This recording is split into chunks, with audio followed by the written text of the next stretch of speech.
Italy యాత్రకు ముఖ్యమైన విషయాలు. ప్లానింగ్. ఎప్పుడు వెళ్ళాలి? ఏప్రిల్, జూన్ మరియు శరదృతువు సెప్టెంబర్, అక్టోబర్ సమయాల్లో వాతావరణం ఆహ్లాదకరంగా ఉంటుంది మరియు తక్కువ రద్దీ ఉంటుంది. జూలై మరియు ఆగస్టు నెలలు ఎక్కువ ఎండ, ధరలు ఎక్కువగా ఉండే పీక్ సీజన్. వీసాలు. మీ దేశానికి వీసా అవసరాలను ముందే తనిఖీ చేయండి. చాలా దేశాలకు షెంగన్ వీసా అవసరం. కరెన్సీ. యూరో అధికారిక కరెన్సీ. ఉత్తమ మార్పిడి రేట్ల కోసం ట్రావెల్ కార్డులు లేదా ఏటీఎంలు ఉపయోగించడాన్ని పరిగణించండి.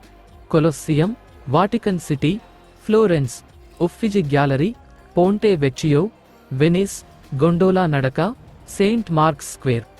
రుచికరమైన ఇటాలియన్ వంటకాలను రుచి చూడండి. పిజ్జా, పాస్తా, జెలాటో, తాజా చేపలు. కళ మరియు చరిత్రలో మునిగిపోండి. మ్యూజియంలు, చర్చిలు, చారిత్రక కట్టడాలను సందర్శించండి. బీచ్లలో విశ్రాంతి తీసుకోండి.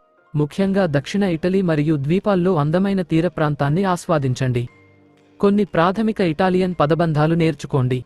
ఇది మీ అనుభవాన్ని మెరుగుపరుస్తుంది మరియు సంస్కృతి పట్ల సమ్మానాన్ని చూపిస్తుంది.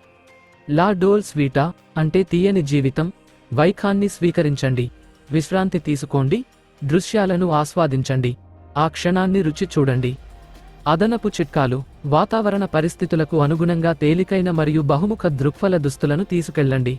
డబ్బు ఆదా చేసుకోవడానికి మరియు హైడ్రేట్గా ఉండేందుకు రీఫిల్లబుల్ వాటర్ బాటిల్ను కొనుగోలు చేయండి. ప్రధాన ఆకర్షణలకు డిస్కౌంట్ ఎంట్రీ కోసం మ్యూజియం పాస్ను కొనుగోలు చేయడాన్ని పరిగణించండి. ఆహ్లాదకరమైన కమ్యూనికేషన్ కోసం కొన్ని ప్రాథమిక ఇటాలియన్ సంజ్ఞానాలను నేర్చుకోండి. ముఖ్యంగా పీక్ సీజన్లో రద్దీకి సిద్ధంగా ఉండండి. ప్రయాణాన్ని ఆస్వాదించండి. ఇటలీ అందమైన దేశం. ఇది చాలా ఎక్కువ అందించగలదు.